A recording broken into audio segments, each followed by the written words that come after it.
3 years into our marriage, I found out I was pregnant. As a freelancer, I hadn't had income for a while, so I had to ask my husband to help with our living expenses. And then, my husband said this, looking down on me. I won't give any money to a useless parasite like you. What? I won't be contributing to our living expenses anymore. You will have to manage with your own money.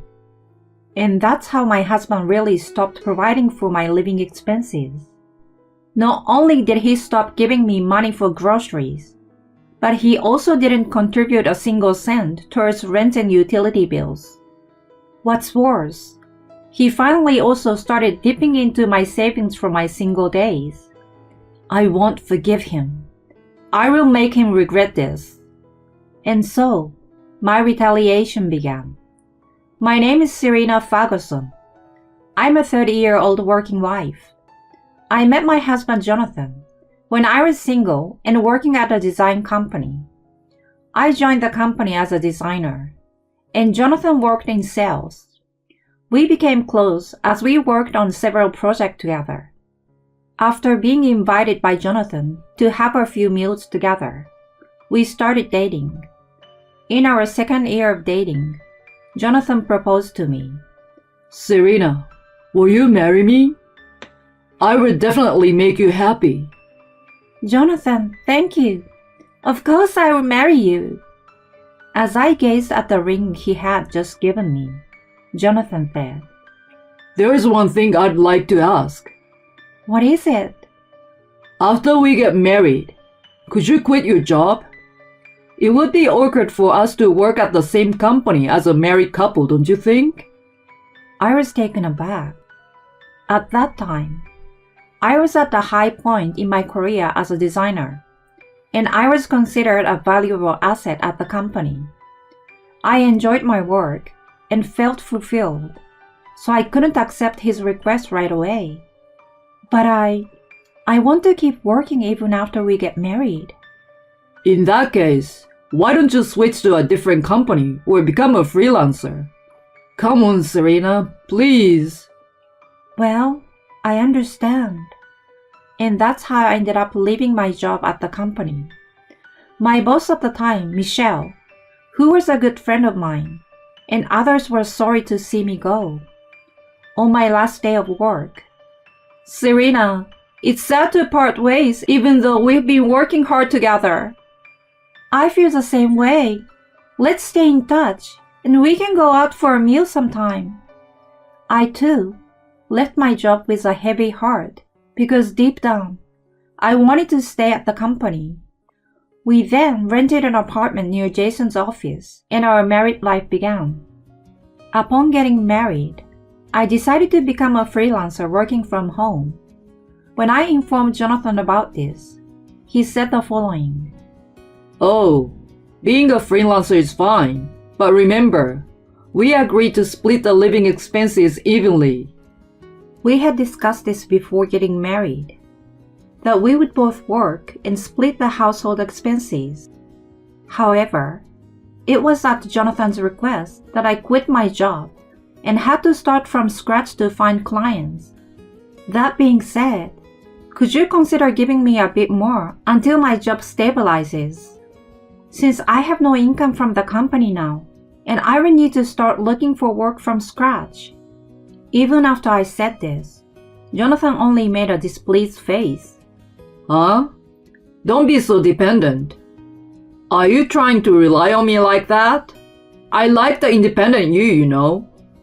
I understand. In this way, I ended up shouldering half of the household expenses, even during difficult times. Fortunately, I received a severance package, so I continued to break into my savings to supplement the household budget. Jonathan should have been earning sufficient income, yet he only contributed exactly half of his salary to the household. Even though the household expenses are shared, he didn't do any chores. So as a result, I automatically took on all of the household chores. I managed to handle household chores in between my busy work schedule. And so, On a certain day in the 3rd year of our marriage, I found out I was pregnant. It was a surprising and joyful moment, as we had been having trouble conceiving. On the night when the pregnancy was confirmed at the OBGYN clinic, I told Jonathan, "Hey Jonathan, I think I'm having a baby." What? Seriously? I'm so happy. My husband smiled again and expressed his joy. I hadn't felt true happiness in a long time. However, right after that, a problem arose. My morning sickness was quite severe. I felt like I had motion sickness all day long and rushed to the toilet daily. I couldn't do my job properly, so I reluctantly had to stop all of my work. I went days without eating properly, lying on the floor. In the midst of this, Jonathan came home and called out to me as I lay in bed. Hey, Serena, what about today's meal? With the aroma of food wafting around, it's impossible for me, who is suffering, to prepare a meal. "I'm sorry. I haven't been able to make food because I'm not feeling well due to morning sickness." Huh? What are you doing? Preparing your husband's meal is also a wife's duty, right? "I'm sorry. Could you bear with frozen food for today?" When I said that, Jonathan responded with annoyance. Frozen food? I don't want to eat that crap. I'm going out to eat. With that, Jonathan left without even asking about my meal. No words of sympathy, and he wouldn't do any housework either. I was growing increasingly frustrated with a husband who lacked understanding about my morning sickness, and his troublesome behavior didn't end there. One night, while I was lying down with a pale face due to nausea, Jonathan whispered in my ear, Hey, Serena, isn't it about time? Ignoring me, he tried to touch my body. I instantly grabbed his hand to stop him. What's wrong? Not allowed? Of course not. It's still early in the pregnancy, and you don't understand how tough the morning sickness is. I calmly told him this, but it seemed to make Jonathan angry. What's the matter? Taking care of your husband is wife's duty, isn't it? There is such a thing as timing and appropriateness. Haven't I complained multiple times about how hard morning sickness is? Come on, you sit there for a moment. Jonathan's words were so harsh that I woke up with a start. My husband crossed his arms and stared at me. Are you using morning sickness as an excuse to slack off on various things? Even if you say that, I can't eat properly, you know. Pregnancy isn't an illness, you know. It doesn't give you the right to neglect household chores or the wife's role. I couldn't help but get upset at his way of speaking. And yet, you, Jonathan, don't lift a finger to help with the housework. You, as a husband, aren't covering for your wife who is suffering during pregnancy. What about that? What? You want to argue with me? But I finally couldn't hold back my tears. Seeing me looking down and sniffing my nose, Jonathan clicked his tongue. That's enough. I'm not coming home today. Huh? It's already late at night. Where are you going at this hour? Anywhere is fine. I don't want to see your face. He slammed the door shut with a loud noise. On that day, Jonathan truly didn't return. Later, my morning sickness subsided, but there was an awkward atmosphere between me and my husband. However, I had something to tell Jonathan. Due to the time I took off for morning sickness, my income had significantly decreased, making it difficult to contribute the same amount to our living expenses. With hesitation, I talked to my husband. You know, Jonathan, there is something I need to talk to you about. I told him that I'd like him to wait for a while regarding the living expenses, and during that time, I needed his support. In response, Jonathan said this with a blank expression. Are you saying you can't contribute to the living expenses because of morning sickness? Yes, I'm a freelancer, and there's not much I can do about it, right? I'm going to be working again when the baby is born. So I was wondering if I could ask for some money to live on until then. In response, Jonathan said this while looking down on me. I'm not giving money to a useless parasite like you. What? I won't contribute to the living expenses anymore. So figure it out with your own money. What? What are you saying? I'm pregnant, and the baby is going to be born soon. Jonathan sighed at my plea. If you don't want to be called useless, you better work hard with that big belly. Don't rely on me. I have no obligation to take care of the parasite like you. Ha! And so, Jonathan indeed stopped providing for the living expenses. Not a single cent for food, let alone rent and utilities. I had no choice but to dip into my business savings to make ends meet. While enduring this difficult life, I worked hard for the sake of our unborn child, even though my pregnancy was progressing. Aside from the business savings, I had about $50,000 in savings from my single days, but I didn't want to touch it unless it was absolutely necessary. During this time, my husband would still come home and freely enjoy the meals I prepared, despite not contributing to our living expenses. As my belly started to swell, he showed no concern, and he frequently mentioned working overtime and taking on weekend shifts, often leaving the house and completely neglecting all household chores. Although divorce had crossed my mind many times, I thought to myself, maybe Jonathan will change his mind when he sees the kid's face. I also don't want to act selfishly and take the child's father away. I continued to endure this kind of life, and one day, when I was 8 months pregnant, something unexpected happened. I received a sudden phone call from Michelle, a former colleague and friend. Hello, Serena. How have you been? It's been a while, Michelle. Thanks to you, I've already 8 months pregnant. I'm doing well. Though I was exhausted from my busy work and frugal life, I replied cheerfully. Then, Michelle invites me to have a cup of tea after a long time. I agreed with that, wanting to let off some steam. 2 days later, we met up at the cafe and were happy to see each other again. As we enjoyed some cake, Michelle hesitated and began with a difficult topic.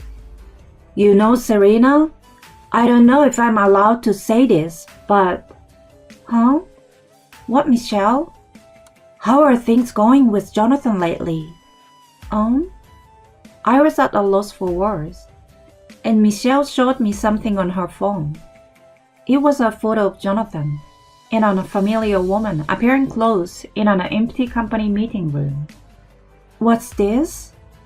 Well, there's been some talk at work about Jonathan and Julia, this female colleague. Michelle's story went like this. A young female employee named Julia joined the company a year ago and became Jonathan's subordinate. Over time, rumors began to circulate about their closeness, such as they went for a business meeting and didn't return for a long time, or they were seen getting close in the office. The photos Michelle showed me were circulating around the office. Is Jonathan having an affair? It's still just a rumor, and I don't have concrete evidence. I'm sorry for telling you this while you're pregnant, Serena. I was in shock, but appreciated Michelle's concern. She continued, Julia here actually seems to be doing well these days, bringing brand name bags to the office. Oh, really? You might want to check the financial aspect once. There are even rumors that Jonathan is financially supporting her. Yeah, I understand. I will check it out. The rumors that started circulating within the company coincided with a period when I was experiencing morning sickness. Julia, the woman who benefited from Jonathan after he stopped providing for my living expenses. There is undoubtedly a connection. After thanking Michelle and parting ways, I hurried home to check our joint bank account. To my shock, the checking account had decreased by about $15,000. Over the past 6 months, there have been several instances where Jonathan withdrew thousands of dollars. Trembling, I put the checkbook away and checked the balance in my bank account from my single days online. What I saw left me in shock. The $50,000 I once had saved had dwindled to $25,000. What's more, there were withdrawals from 2 months ago that I couldn't account for. At that moment, I felt something inside me snap. He not only stopped providing for our living expenses, but also touched my savings for my single days. I won't forgive this. I will make him pay dearly. I vowed revenge against Jonathan at that moment. I then changed the PIN of my account and took steps to prevent further withdrawals.